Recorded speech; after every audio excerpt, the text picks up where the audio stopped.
The focus of today's lecture will be on acute and chronic pancreatitis. First of all, acute pancreatitis. It is the acute inflammation of the pancreas. The anatomical structure and its physiology, you can watch it in the anatomy and physiology lectures, but we are concerned about the clinical sense here. So, how the acute pancreatitis can be caused? It can be caused by the following etiologies: GET, SMASHED, that is, can be caused by gallstones in 50% of patients, excessive alcohol intake due to trauma, steroids, mumps, autoimmune, scorpion sting, hypercalcemia and hypertriglycemia, ERCP after the ERCP surgery as well, and there are drugs. 50% of the cases of acute pancreatitis have etiology of gallstones, which can deteriorate the patient really quickly. We have to see the different lab tests for it, like the LFT. Then the ethanol. Alcohol intake is a major cause of pancreatitis. We already know this. Trauma, usually in children,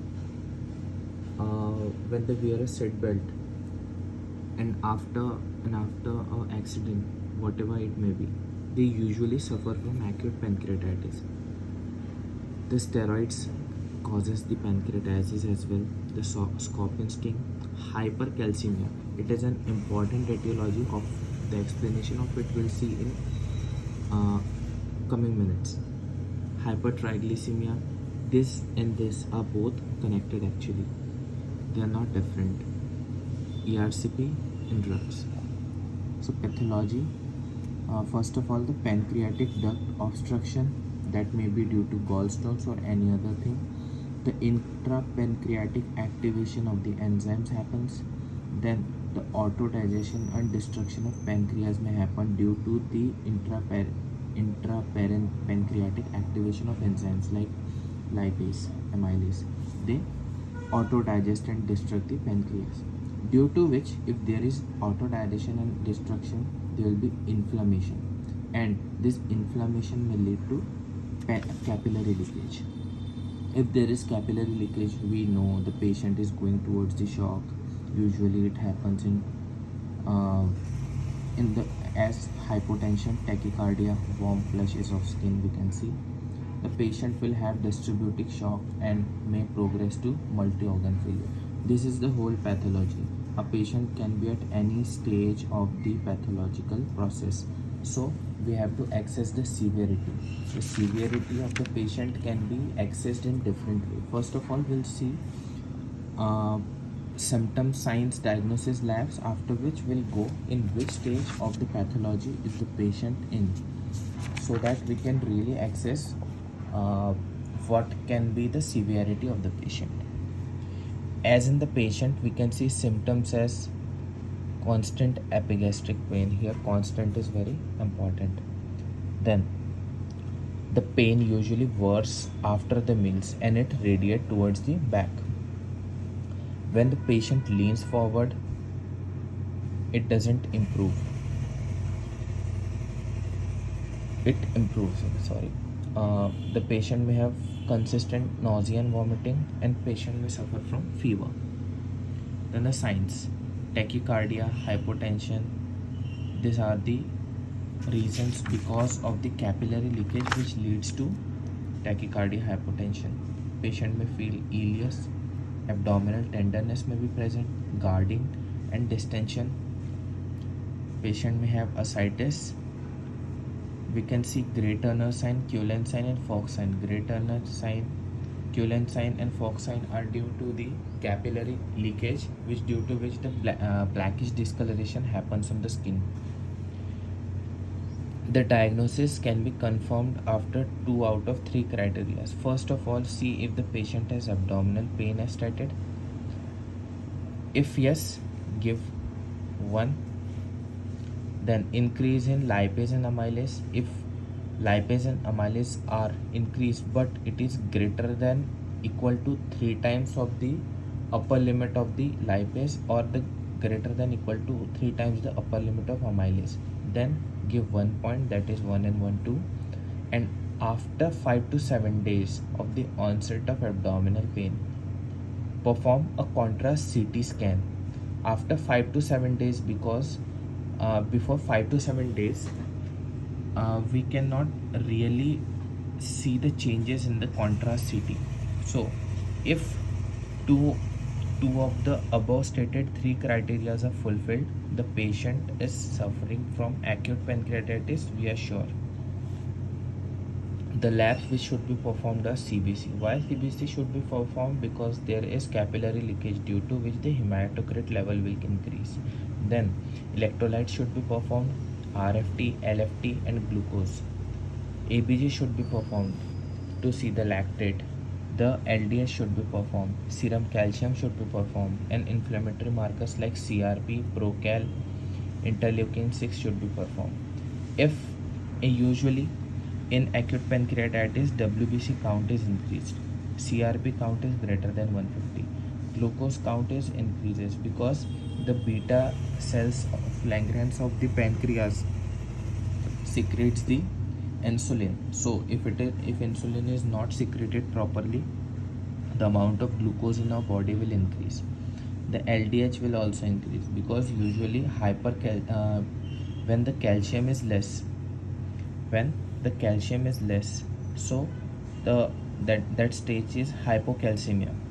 So the fatty acids, why the calcium have decreased in the body?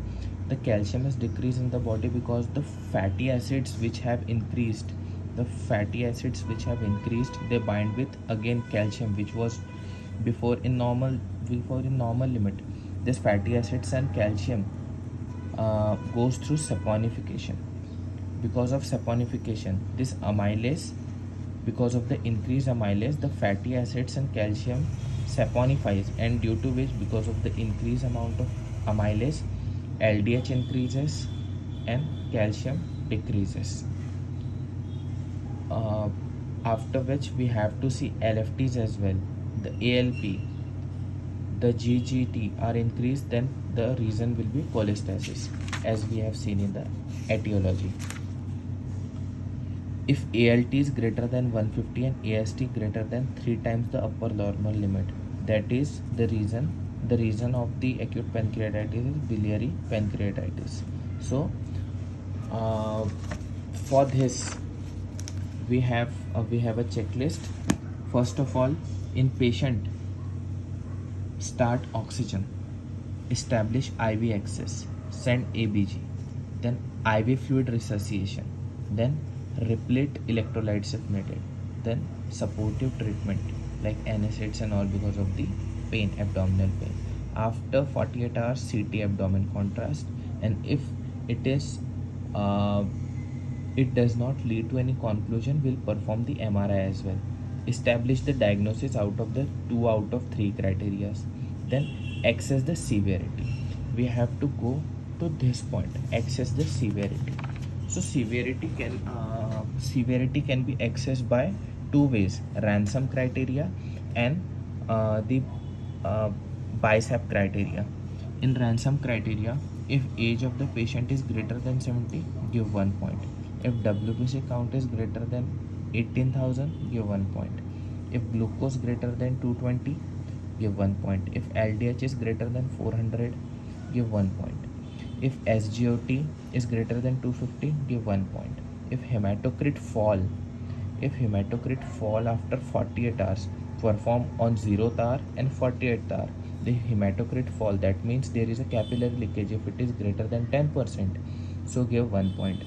If urea rises by 2 mg per dl in 48 hours, give 1 point. If calcium falls due to saponification greater than 8 mg per dl, it decreases by greater than 8 mg per dl in 48 hours, give 1 point. Then in ABG, excess base deficit, which if will be greater than 5 millimole per liter, give 1 point. And if there is fluid sequestration greater than 4 liter, give 1 point. If the score is greater than 3 out of these all, then it is the high risk of acute severe pancreatitis. Usually it is performed, but bicep can also be performed, as if there is elevated urea, if the urea increases by 225 millimole per liter, give 1 point. If greater than 2 SIRS criteria are present, that is if pulse greater than 90, RR greater than 20, temperature greater than 38 degrees Celsius, WBC greater than 12,000 or less than 4,000. If yes or no. If yes, give 1 point. Age greater than 60, give 1 point. Pleural effusion present, we can access it in chest X-ray. So if yes or no, yes, 1 point. Impaired mental status, will access it through GCS, give 1 point. In this way, if the score is greater than 2, there is severe acute pancreatitis. Okay, so as we have seen, we have already started oxygen to the patient, we have accessed the IV line, and we have sent the labs, we have done the ABG. Then as the treatment will start, first of all we'll do the fluid resuscitation, fluid replacement. The fluid replacement is very necessary in first 24 to 48 hours. Usually if the patient is of 50 kg, we have to give 75 ml per hour, as 1.5 ml per kg per hour is the dose. So if the patient is around 50 kg, only 18.75 drops per meter should go. If the patient is 100 kg, around 38 drops per minute should go. Anywhere in between, you can adjust it from 20 to 35 according to your calculation skills. Then monitor the heart rate. The heart rate should be less than 120. The mean arterial pressure, as we can see in ABGs and all, 65 to 85 mmHg. The urine output for a 50 kg patient should be 25 to 50 ml per hour, and for a 100 kg patient should be around 50 to 100 ml per hour. So usually most of the patient in adult ICU setup are from 50 to 100 kg. So the urine output should be between 50 to 100 ml per hour. If it is less than that, then it is of great concern to us. Then correct the hypocalcemia. You'll see how to correct the hypocalcemia in its lecture. Then pain control should not be done with morphine, as morphine causes contraction of sphincter of body. So usually meperidine 50 to 150 mg IM is usually given.